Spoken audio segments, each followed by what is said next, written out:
فأعوذ بالله السميع العليم من الشيطان الرجيم من همزه ونفخه ونفثه بسم الله الرحمن الرحيم أأنتم أشد خلقا أم السماء بناها ورفع سمكها فسواها وأغطش ليلها وأخرج ضحاها والأرض بعد ذلك دحاها أخرج منها ماءها ومرعاها والجبال أرساها متاعا لكم ولأنعامكم فإذا جاءت الطامة الكبرى يوم يتذكر الإنسان ما سعى وبرزت الجحيم لمن يرى فأما من طغى وآثر الحياة الدنيا فإن الجحيم هي المأوى وأما من خاف مقام ربه ونهى النفس عن الهوى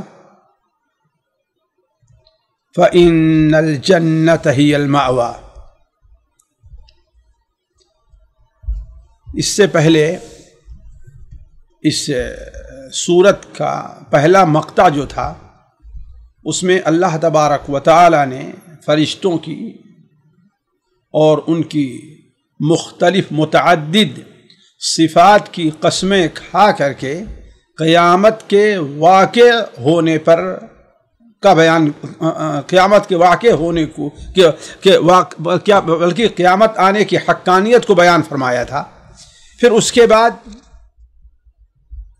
ضمنی طور پر ان لوگوں کا ذکر کیا جو قیامت کے وقوع کو نہیں مانتے اور اللہ کے نبی کو جھٹلاتے تھے، یعنی فرعون اور اس کی قوم کا۔ اب اس کے بعد دوبارہ یہ ذکر کرنے کے بعد قیامت کے بدیہی یا مشاہداتی یا عقلی استدلال کو سے متعلق گفتگو ہے۔ چنانچہ قرآن مجید کا یہ اسلوب ہے کہ لوگوں کے دوبارہ پیدا ہونے اور بعث بعد الموت پر اس دنیا کے بہت سے مشاہدات سے اللہ تبارک و تعالی استدلال کرتا ہے۔ بعض چیزوں کے وجود سے، بعض چیزوں کے مقابلے میں اہم، چھوٹی اور بڑی ہونے سے استدلال کرتا ہے۔ انہی میں سے آج کی مجلس میں بھی جو آیتیں آ رہی ہیں ان میں بھی اللہ تبارک و تعالی بعد مشاہد خلق کا ذکر کر کے ان سے قیامت کے وقوع پر اللہ تعالی استدلال فرما رہا ہے۔ چنانچہ اللہ تعالی فرما رہا ہے أَأَنْتُمْ أَشَدُّ خَلْقًا أَمِ السَّمَاءُ بَنَاهَا وَرَفَعَ سَمْكَهَا فَسَوَّاهَا وَأَغْطَشَ لَيْلَهَا وَأَخْرَجَ ضُحَاهَا۔ سب سے پہلے آسمان کی تخلیق جو انسان کے سامنے یہ سب سے بڑی مخلوق، سب سے عظیم مخلوق سامنے آتی ہے، اللہ تعالیٰ اس کا ذکر فرما رہا ہے۔ اللہ تعالیٰ فرما رہا ہے أَأَنْتُمْ أَشَدُّ خَلْقًا، أَأَنْتُمْ کیا تم لوگ، اشد خلقاً سخت ہو، بھاری ہو، مشکل ہو، خلقاً پیدائش کے لحاظ سے، تخلیق کے لحاظ سے، کیا تم لوگ مشکل ہو تخلیق کے لحاظ سے؟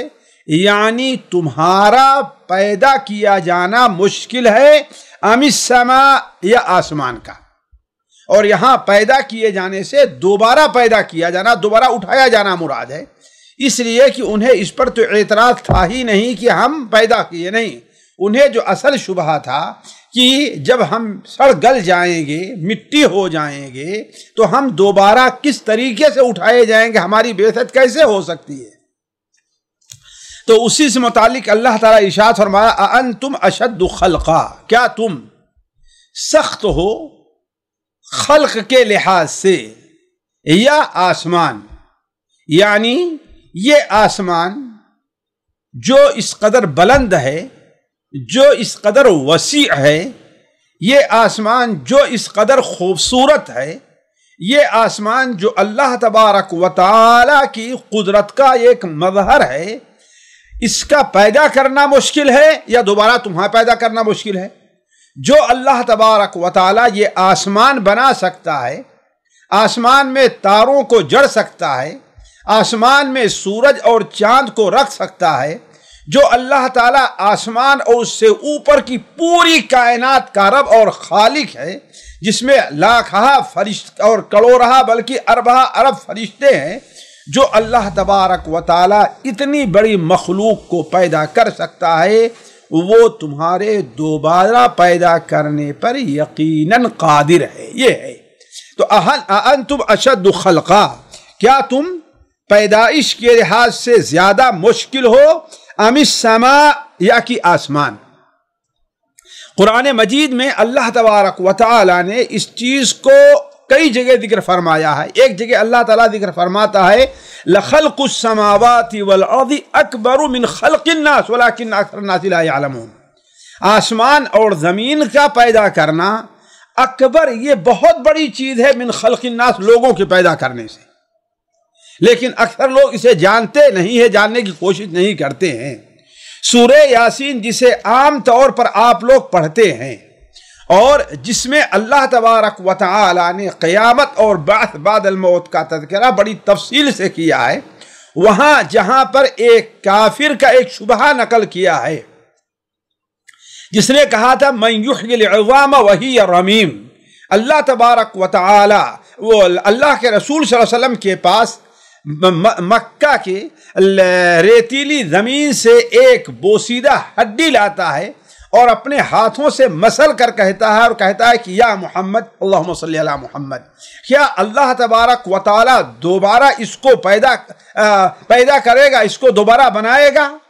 تو اللہ تبارک و تعالی نے اس کو جواب میں جہاں یہ فرمایا کہ وہ خود اپنی پیدائش پر، اپنے تخلیق کے اوپر غور کرے کہ اولاً تو وہ کچھ نہیں تھا، ثانیاً اللہ تعالیٰ نے اسے پانی کے حقیر قطرے سے پیدا کیا، تو کیا اللہ تعالیٰ اسے دوبارہ نہیں بنا سکتا؟ اس کے بعد اور اللہ نے دوسرا استدلال یہ کیا ہے اولیس الذی خلق السماوات والارض بقادر علی ان یخلق مثلہم بلا وہو الخلاق العلیم، کیا وہ اللہ تبارک و تعالی جس نے آسمان اور زمین کو بنایا ہے، آسمان اور زمین کو پیدا کیا ہے، کیا تمہیں دوبارہ پیدا نہیں کر سکتا؟ بلا، یقیناً پیدا کر سکتا ہے۔ تو اللہ تبارک و تعالی نے استدلال کیا آسمان کی پیدائش سے دوبارہ انسان کو پیدا کیے جانے، دوبارہ اس کے اندر روح پھونکے جانے پر۔ تو انتم اشد خلقا، کیا تم پیدائش کے لحاظ سے زیادہ مشکل ہو، ام السماء، یا آسمان؟ آسمان کیسے؟ اس کی تفسیر اللہ تعالیٰ نے دی جو عجیب و غریب ہے لوگوں کی نظر میں، اگر سوچیں تو کیا بناہا، اللہ نے اسے بنایا ہے، وہ آسمان جسے اللہ تبارک و تعالیٰ نے بنایا ہے۔ رفع سمکہا فسواہا، اور صرف بنایا ہی نہیں ہے، رفع بلند کیا ہے، سمکہا اس کی چھت کو بلند کیا ہے، اللہ تبارک و تعالیٰ نے اس کی چھت کو، یعنی دیکھیں کس قدر بلند ہے کہ انسان کے پہنچ سے بہت اوپر ہے وہ، کہ انسان اس آسمان تک پہنچ جائے، اللہ بسلطان، اللہ یہ کہ کوئی ذریعہ استعمال کرے۔ تو اللہ رفع سمکہا، اللہ تعالیٰ نے اس آسمان کے سمک کو، اس کو چھت کو، یا اللہ نے اس کے سمک کو بہت موٹا بنایا ہے اللہ تعالیٰ نے، یہ بھی تفسیر بعض علماء نے کی ہے۔ اس لیے سمک کے معنی ہوتا ہے موٹا پن۔ اس سے معلوم ہوتا ہے کہ آسمان، جیسا کہ بعض فلاسفہ کہتے ہیں کہ آسمان حد نظر ہے، ایسی بات نہیں ہے۔ آسمان کا اپنا ایک مستقل وجود ہے، اس کی لمبائی اور چوڑائی ہے، اس میں موٹا پن ہے، اس کے دروازے ہیں، یہ ساری چیزیں آسمان کا حصہ ہیں۔ تو رفع سمکہا، اور یہ بھی ہو سکتا ہے کہ اللہ تبارک و تعالی نے اس کی چھت کو بلند کیا ہے، اور چھت کو بلند کیا ہے بغیر کھمبے کے، کوئی ستون وہاں پر پایا نہیں جا رہا ہے، آپ تلاش کرو تو کوئی ستون آپ کو دکھائی نہیں دے گا۔ تو رفع سمکہا، اللہ تعالیٰ نے اس کی چھت کو بلند کیا ہے، پھر کیا ہے؟ فسواہا، پھر اسے برابر کیا۔ برابر کرنے کا معنی کیا ہے؟ اس سے پہلے گزر خلق فسوا کے معنی میں یہ چیز بھی داخل ہے کہ اللہ تعالیٰ نے اسے خوبصورت اور اچھی طریقے سے بنایا ہے، برابر کیا ہر اعتبار سے۔ اس کی لمبائی بھی دیکھ لیں آپ، اس کی اونچائی بھی دیکھ لیں، اس کی پہنائی بھی دیکھ لیں، اور خود آسمان میں اللہ تعالیٰ نے جو ستارے جڑے ہیں، آسمان کا رنگ جو نیلی گوں ہے کس قدر خوبصورت ہے، اس میں جو ستارے ہیں اللہ تبارک و تعالی رات میں جو بنایا ہے، رات میں وہ کتنے خوبصورت لگتے ہیں۔ اس آیت کو سمجھنے کے لیے آپ سورہ الملک کی ابتدائی آیات کو دیکھیں، جس میں اللہ تبارک و تعالی نے یہ واضح کیا ہے کہ اللہ تعالیٰ نے کس طریقے سے آسمان کو اگر تم بار بار بھی دیکھو تو اس میں کوئی فرق اور کوئی خلل تم نہیں پاؤ گے۔ تو رفع سمکہا فسواہا، اللہ تعالیٰ نے اسے برابر کیا، یعنی اس کی تخلیق کو مکمل کیا ہے، اور اس قدر مکمل تخلیق ہے کہ آج اس کے پیدا کیے ہوئے آج اربہ ارب اور لاکھہ لاکھ سال ہو گئے ہیں، اس کے اندر کسی بھی قسم کا خلل واقع نہیں ہوا ہے، اور وہ جیسے پہلے تھا اب بھی ہے، اس میں کوئی قدامت اور پرانا پن دکھائی نہیں دے رہا ہے۔ تو رفع سمکہا فسواہا، اس کے بعد کیا ہے؟ وَأَغْطَشَ لَيْلَهَا وَأَخْرَجَ ضُحَاهَا، اور اغطشا ڈھانپ دیا ہے، تاریک کر دیا ہے، لیلہا اس کی رات کو، کس کو؟ آسمان کی رات کی نسبت آسمان کی طرف کیا۔ کیوں؟ اس لیے کہ سورج اور کہ آمد و رفت ہی سے یہ رات اور دن کا سلسلہ ہے، اور سورج کہا جاتا ہے کہ آسمان میں ہے، جو عام عرف ہے کہ سورج آسمان میں ہے۔ تو وَأَغْطَشَ لَيْلَهَا، اس آسمان کی رات کو تاریک کیا ہے، اس آسمان کی رات کو ڈھانک لیا ہے۔ وَأَخْرَجَ، اور نکالا ہے، ضُحَاهَا، اس کے دن کو۔ ضحیٰ سے مراد چاشت کا وقت نہیں، یا تو روشنی ہے یا پھر دن ہے، جیسے قرآن مجید میں اور جگہ بھی ضحیٰ بول کر کے پورا دن مراد لیا ہے۔ وَالضُّحَىٰ وَاللَّيْلِ، دیکھیں لیل کے مقابلے میں وَالضُّحَىٰ آیا ہے، اس کا مطلب رات کے مقابلے میں دن ہوتا ہے، وہاں مراد کیا ہے؟ دن ہے۔ تو وَأَخْرَجَ ضُحَاهَا، اور نکالا اس کے دن کو، روشن کیا اس کے دن کو، ظاہر کر دیا اس کے دن کو، یعنی رات کو تاریک کر دیا۔ اللہ ہی تعالیٰ کا کام ہے، دنیا کی کوئی طاقت، ساری طاقت مل کر کے اللہ تعالیٰ کے اس نظام کو بدل نہیں سکتے۔ اور اس سے معلوم یہ ہوا کہ رات پہلے ہے اور دن بعد میں ہے، جیسا کہ شریعت میں اس کا اعتبار ہے اللہ کی بات خاص موقعوں پر، ورنہ اصل یہ ہے کہ دن رات کے تابع ہے، نہ کہ رات دن کے تابع ہے۔ اسی لیے پہلے کیا ذکر فرمایا؟ اغطش لیلہا واخرج ضحاہا، اللہ تعالیٰ نے اس کی رات کو ڈھانپ لیا یعنی تاریک کر دیا، واخرج ضحاہا، اور اس کے دن کو، اس کے روشنی کو اللہ تبارک و تعالیٰ نے ظاہر کر دیا ہے۔ یہ آسمان کی تخلیق کی تفصیل ہے کہ آسمان کو اللہ تعالیٰ نے کیسے بنایا ہے۔ اس کی ایک دلیل تو یہ ہے، یا اس کا ایک مظہر کہہ لیجئے، دلیل نہیں ایک مظہر کہہ لیجئے، کہ اللہ نے اس کی چھت کو بلند کیا ہے۔ رفع السماوات بغیر عمد ترونہا، اللہ تعالیٰ نے آسمان کو بلند کیا ہے بغیر عمد، بغیر کسی ستون کے جسے تم دیکھو، جسے تم دیکھ سکو۔ تو ایک تو یہ ہے کہ رفع سم کہا، دوسرا مظہر کیا ہے؟ اللہ تعالیٰ نے جو آسمان کو بنایا ہے وہ یہ ہے کہ فسواہا، اللہ تو اسے بالکل کامل بنایا ہے، اس کی تخلیق کو مکمل کیا ہے۔ کس لحاظ سے؟ خوبصورتی کے لحاظ سے بھی، اور پائیداری کے لحاظ سے بھی، اور کسی بھی قسم کا اس میں خلل نہ واقع ہونے اس لحاظ سے بھی اللہ تعالیٰ نے اسے مکمل کیا ہے۔ یہ دوسرا مظہر ہے۔ تیسرا مظہر یہ ہے کہ اللہ تبارک و تعالیٰ نے رات کو تاریک کر دیا ہے جس کو میں تمہارا فائدہ ہے، وَأَخْرَجَ ضُحَاهَا اور دن کو روشن کیا ہے۔ یہ اللہ تعالیٰ نے آسمان کی تخلیق اور اس کے مظاہر بیان فرمائے۔ اس کے بعد اللہ تعالیٰ فرماتا ہے وَالْأَرْضَ بَعْدَ ذَلِكَ دَحَاهَا، اور زمین، اس کا تعلق کس سے ہے؟ أَأَنْتُمْ أَشَدُّ خَلْقًا أَمِ الْأَرْضَ بَعْدَ ذَلِكَ دَحَاهَا، یہ ہے یعنی تم تخلیق کے لحاظ سے زیادہ مضبوط ہو، زیادہ مشکل ہو یا کہ زمین؟ تو والارض، اور اللہ تعالیٰ نے جہاں آسمان پیدا کیا، والارض اور زمین کو، بعد ذالک اس کے بعد، دحاہا پھیلا دیا ہے۔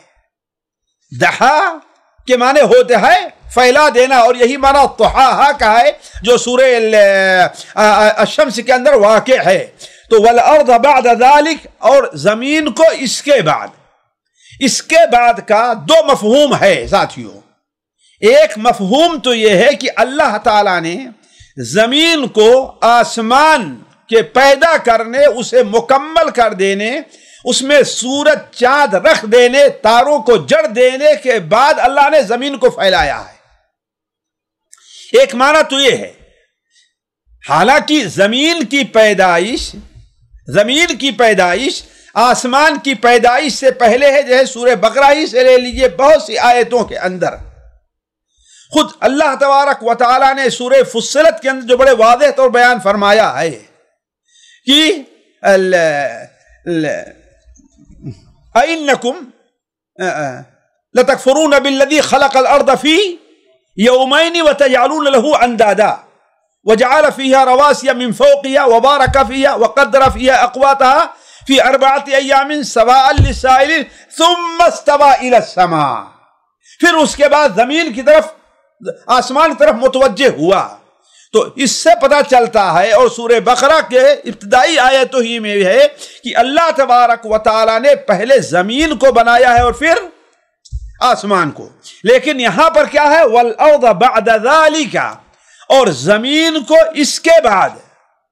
اللہ نے یہ نہیں فرمایا زمین نے اس کے بعد پیدا کیا ہے، نہیں، اس لیے کہ زمین کی پیدائش پہلے ہے۔ ہوا یہ ہے جیسا کہ علماء کہتے ہیں، بلکہ تفسیر طبری وغیرہ میں حضرت عبداللہ ابن عباس رضی اللہ تعالی عنہما کی تفسیر صحیح سند کے ساتھ مروی ہے کہ اللہ تبارک و تعالی نے زمین اور زمین کے خزانے اور زمین کی ہر چیز کو اللہ تبارک و تعالی نے آسمان کی پیدائش سے پہلے پیدا فرمایا ہے۔ البتہ زمین کو جو پھیلایا ہے، انسان کے رہنے کے لائق بنا دیا ہے، اس میں ہر قسم کی خیرات اور برکات کو ظاہر کر دیا ہے، یہ آسمان کی پیدائش کے بعد ہے۔ وَالْأَرْضَ بَعْدَ ذَلِكَ دَحَاهَا، اور زمین کو اس کے بعد، کس کے بعد؟ یعنی آسمان کے بعد، دحاها اللہ تبارک و تعالی نے پھیلا دیا ہے۔ وہ کیسے پھیلایا ہے اللہ تعالیٰ نے؟ وہ کیا ہے؟ اخرج منہا ماءہا، نکالا اس سے اس کے پانی کو، یعنی زمین میں اللہ نے جو پانی پیدا فرما دیا تھا، اس پانی کو گویا چشموں کی شکل میں، سمندر کی شکل میں، نہروں اور دریاؤں کی شکل میں اللہ تعالیٰ نے وہ پانی کو ظاہر کر دیا ہے۔ تو اخرج منہا ماءہا، اللہ تبارک و تعالیٰ نے اس کے پانی کو نکالا۔ پانی نکالنے سے مراد کیا ہے؟ یعنی یہ زمین کے پھیلانے کی تفصیل ہے، زمین کی تخلیق کی تفصیل نہیں ہے، زمین کے پھیلانے کی ہے کہ اس میں سے اللہ تعالیٰ نے پانی کو جاری کر دیا چشموں کے ذریعے سے، دریا کے ذریعے سے۔ وَمَرْعَاهَا، اور اس کے چارے کو۔ مرعا وہ چیز جو جانور زمین سے چرتے اور چگتے ہیں، تو مرعاہا، تو گویا زمین سے درختوں کو اللہ تبارک و تعالی نے، سبزوں کو، دانوں کو، یا زمین کے اندر صلاحیت اب پیدا کی ہے، کب؟ آسمان کی تخلیق کے بعد سے، کہ اس کے اندر سے جو ایسی چیزیں نکلیں جسے انسان اور انسانوں کے جانور اپنی غذا کے طور پر استعمال کر سکے۔ تو اخرج منہا ماءہا، نکالا اس سے اس کے پانی کو، ومرعاہا، اور اس کے چارے کو۔ یہاں چارے سے مراد جو ہے انسانوں کی غذا بھی ہے اور حیوانوں کا بھی چارہ ہے، حالانکہ عام طور پر مرعا جو ہے یہ استعمال ہوتا ہے حیوانوں کے چارے کے لیے، لیکن قرآن مجید کے بعد اصطلاح سے پتہ چلتا ہے کہ یہ انسانوں کے لیے بھی استعمال ہو سکتا ہے، جیسا کہ حضرت یوسف علیہ السلام کے قصے کے اندر وارد ہے کہ ان کے بھائیوں نے اپنے والد سے مطالبہ کیا کہ یوسف کو ہمارے ساتھ جانے دیجیے، یرتع ویلعب، یرتع ویلعب، وہ چرے چگے سے کیا مراد ہے؟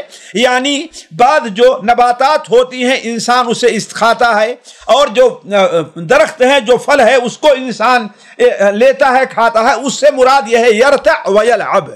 تو گویا یہاں پر مرعا جو ہے اس سے مراد حیوانوں کا کھانا بھی ہے اور انسانوں کے لیے جو غذا گلے کی شکل میں ہے، پھلوں کی شکل میں ہے، کسی بھی شکل میں ہے، وہ وہی مراد ہے۔ اخرج منہا ماءہا ومرعاہا، یہ ایک مظہر ہوا زمین کو پھیلانے کا۔ پھر زمین کے پھیلانے کا ایک مظہر اور ہے کہ والجبال ارساہا، والجبال، اور پہاڑوں کو، جبل کی جمع ہے جبال، اور پہاڑوں کو، ارسا کے معنی ہوتا ہے گاڑ دینا، جمع دینا۔ ارساہا، اس زمین کے اوپر پہاڑوں کو اللہ تعالیٰ نے گاڑ دیا ہے، اس لیے کہ آپ جانتے ہیں قرآن مجید میں اس کے علاوہ بھی ہے وَأَرْسَى فِي الْأَرْضِ رَوَاسِيَ أَن تَمِيدَ بِكُمْ، جب اللہ تعالیٰ نے زمین کو پیدا فرمایا اور اسے پھیلایا تو ظاہر بات اسے پانی کے اوپر پھیلایا تھا اللہ تبارک و تعالیٰ نے۔ جب پانی پر پھیلایا تو زمین ہچکولے لینے لگی، وہ حرکت کرنے لگی، تو اللہ تبارک و تعالیٰ نے اس کے اوپر پہاڑوں کو بطور میخ کے رکھ دیا۔ اسی لیے آج کی سائنس بھی اس کی تائید کرتی ہے کہ فعلاً پہاڑ جو ہے وہ زمین پر رکھا ہوا نہیں بلکہ گڑا ہوا ہے۔ کوئی بھی پہاڑ جتنا زمین میں اوپر رہتا ہے اس سے کئی گنا زیادہ وہ زمین کے نیچے رہا کرتا ہے، بطور میخ کے ہے۔ تو والجبال ارساہا، اور پہاڑوں کو زمین کے اوپر اللہ تبارک و تعالی نے گاڑ دیا۔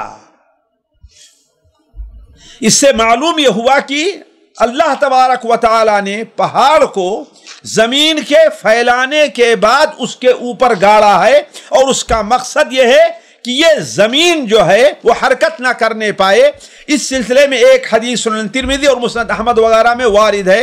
بعض علماء اس حدیث کو حسن کہتے ہیں، اور بعض علماء جن میں علامہ البانی رحمہ اللہ بھی ہیں اس حدیث کو ضعیف کرتے ہیں۔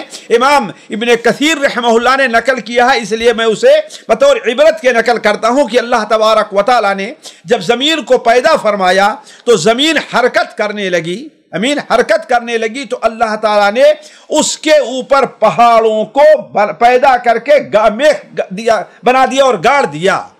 تو جب پہاڑوں کی اس عظمت کو اور اس بڑائی کو فرشتوں نے دیکھا تو فرشتوں نے کہا اے رب، کیا تو نے پہاڑ سے بھی قوی کوئی مخلوق پیدا کی ہے؟ اللہ تعالیٰ نے فرمایا کہ ہاں۔ کہا وہ کیا ہے؟ کہا کہ لوہا ہے، اس لیے کہ لوہے سے پہاڑ کو توڑ دیا جاتا ہے، برابر کر دیا جاتا ہے۔ تو پھر فرشتوں نے کہا کیا لوہے سے بھی سخت کوئی مخلوق ہے تیری؟ اللہ تعالیٰ نے بیان ارشاد فرمایا ہاں، اور وہ آگ ہے، اس لیے کہ آگ لوہے کو پگھلا دیتی ہے۔ کہا کیا لوہے سے بھی سخت کوئی مخلوق آپ نے پیدا فرمائی ہے؟ آگ سے بھی قوی مخلوق پیدا فرمائی ہے؟ اللہ تبارک و تعالیٰ نے فرمایا ہاں، اور وہ پانی ہے، اس لیے کہ پانی آگ کو بجھا دیتا ہے۔ تو کہا کیا پانی سے بھی قوی کوئی مخلوق آپ نے پیدا فرمائی ہے؟ اللہ تعالیٰ نے فرمایا کہ ہاں، وہ ہوا ہے، ہوا چلتی ہے تو پانی کو دیکھو کس طریقے سے ہوا پانی سے بھرے بادلوں کو اڑا کر کے لے جاتی ہے، اور آپ تعجب کریں گے بارش جب ہوتی ہے تو کتنے ٹن، بلکہ ہمارے اور آپ کے وزن سے کتنے زیادہ بارش ہوا کرتی ہے. اسی لیے قرآن مجید سے سحابا ثقالا کہا گیا ہے. تو پھر فرشتوں نے کہا کہ کیا ہوا سے بھی قوی کوئی مخلوق آپ نے پیدا فرمائی ہے؟ اللہ تعالیٰ نے فرمایا کہ ہاں، وہ مومن بندہ جو چھپا کر کے صدقہ کرتا ہے، اس طرح چھپا کر کے صدقہ کرتا ہے کہ اس کا بایاں ہاتھ بھی نہیں جان پاتا کہ اس نے کیا صدقہ کیا ہے، یہ زیادہ سخت ہے. کیوں؟ اس لیے کہ اس کے ذریعے سے اللہ تعالیٰ بندے کو پانی میں ڈوبنے سے بھی بچا لیتا ہے، اللہ تعالیٰ آگ میں جلنے سے بھی بندے کو محفوظ کر لیتا ہے، اللہ تبارک و تعالیٰ اپنے عذاب سے ہی بندے کو بچا لیتا ہے. تو اس سے قوی وہ مخلوق ہے. تو علی کل حال اللہ تعالیٰ فرماتا ہے کہ والجبال ارساہا، اور اللہ تبارک و تعالیٰ نے زمین کے اوپر پہاڑ کو گاڑ دیا. متاعا لکم ولانعامکم، یہ زمین کی پیدائش کیا ہے؟ متاعا لکم، سامان زیست ہے تمہارے لیے، بلکہ یہ ساری مخلوق ہی سامان زیست ہے تمہارے لیے. ولانعامکم، اور تمہارے حیوانوں کے لیے، تمہارے چوپایوں کے لیے، تمہارے اور تمہارے چوپایوں کے لیے یہ سامان ہے. متاع کہتے ہیں وہ جو اس کے ذریعے سے انسان زندگی بسر کر سکے اور کھانا پینا ساری چیزیں جو ہے. تو متاع لکم، تو جو اللہ تبارک و تعالی اتنے عظیم آسمان کو اور آسمان میں بلند ہونے کے جو مظاہر ہیں اس کو، اور زمین کو پھیلا دیا اور پھیلانے کے جو مظاہر ہیں اللہ نے اس کو، اتنی قوی چیزوں کو اللہ تعالیٰ پیدا فرما سکتا ہے. اے آدم کے بیٹے، وہ اللہ تعالیٰ تجھے دوبارہ بھی زندہ کرنے پر قادر ہے، یہ چیز ہے. اس کے بعد اللہ تبارک و تعالی نے آخرت جب قائم ہوگی تو اس کا ذکر فرمایا ہے. اس سے پہلے میں کئی بار کہہ چکا ہوں کہ قرآن مجید کا یہ اعجاز ہے کہ قیامت کی اہمیت، اس کے وقوع اور اس کے اندر بعد حساب اور کتاب و جنت میں جانے کا ذکر ایک ہی صورت میں، بلکہ چھوٹی صورت کے اندر بڑے اعجاز کے ساتھ بیان فرما دیتا ہے. تو اللہ تبارک و تعالیٰ آگے فرماتا ہے فَإِذَا جَاءَتِ الطَّامَّةُ الْكُبْرَى، فَإِذَا، پس یاد کرو، گویا کہ یہ ڈرایا جا رہا ہے، تنبیہ کی جا رہی ہے. اللہ تعالیٰ فرماتا فَإِذَا جَاءَت، پس جب آئے گی. جاء یا جیو کے معنی آنا ہوتا ہے، جاءت یہ مؤنث کا صیغہ، جب آئے گی. الطامہ، طامہ کے معنی ہوتا ہے ایسی مصیبت، ایسی پریشانی، ایسی بلا جو پورے شہر کو اپنے گھیر نرغے میں لے لے. تو طامہ جب آئے گی، ڈھانپ دینے والی بڑی مصیبت جب آ جائے گی. اس سے مراد کیا ہے؟ دوسری بار سور پھونکا جانا ہے. اس سے مراد دوسری بار سور پھونکا جانا ہے. تو فَإِذَا جَاءَتِ الطَّامَّةُ الْكُبْرَى، یعنی بڑی سے بڑی مصیبت آ جائے گی. طامہ تو ایسے ہوتا ہے، ایک طمہ کے معنی ہوتا ہے ڈھانپ لینا، یعنی ایسی مصیبت جو بالکل لوگوں کو ڈھانپ لے، لوگوں پر چھا جائے. تو فَإِذَا جَاءَتِ الطَّامَّةُ الْكُبْرَى، جب بڑی سے بڑی مصیبت آ جائے گی. یوم یتذکر الانسان ما سعی، تو یوم اس دن، یوم اس دن، یتذکر الانسان یاد کرے گا انسان، ما اس چیز کو، سعی جس کے لیے کوشش کی ہے، یعنی جو عمل کیا ہے، جو کمایا ہے. یعنی اس دن انسان اپنے تمام اعمال کو یاد کر لے گا. اور یہ یاد کرنا جو ہے دو موقع پر ہو سکتا ہے. یوم یتذکر الانسان، یعنی طامہ کبریٰ کیا ہے؟ جس دن انسان یاد کرے گا ما سعی، اس چیز کو جو وہ کمایا ہے، یعنی عمل کیا ہے. ایک تو یہ ہوگا کہ جیسے ہی انسان سور پھونکے جانے کے بعد اٹھے گا تو وہ اپنی تمام نیکیوں اور برائیوں کو یاد کر لے گا. جس طریقے سے میں آپ اس کے اوپر غور کریں کہ ایک شخص ہے، اسے کوئی شخص دھمکی دیتا رہا ہے کہ دیکھنا، اس راستے سے نہ جانا، یہ بات نہ کہنا، یہ کام نہ کرنا، ورنہ میں تمہارے ساتھ اس طریقے سے پیش آؤں گا. اب وہ غافل ہو گیا اور وہ کام کر بیٹھا، تو جیسے وہ کام کر بیٹھتا ہے اور دوسرا اس کے اوپر حملہ آور ہوتا ہے، وہ فوراً یاد کرتا ہے کہ ہاں ہمیں اس سے تو منع کیا گیا تھا لیکن میں بول گیا.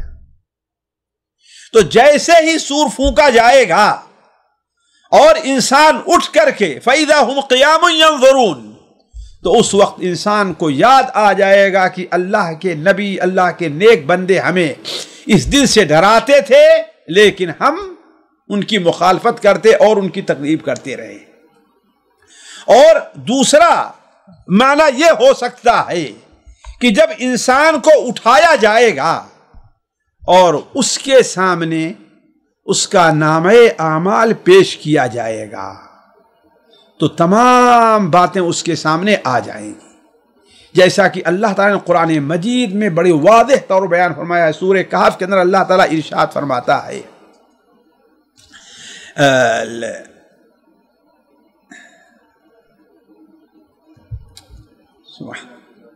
وَوُضِعَ الْكِتَابُ فَتَرَى الْمُجْرِمِينَ مُشْفِقِينَ مِمَّا فِيهِ وَيَقُولُونَ يَا وَيْلَتَنَا مَا لِهَذَا الْكِتَابِ لَا يُغَادِرُ صَغِيرَةً وَلَا كَبِيرَةً إِلَّا أَحْصَاهَا.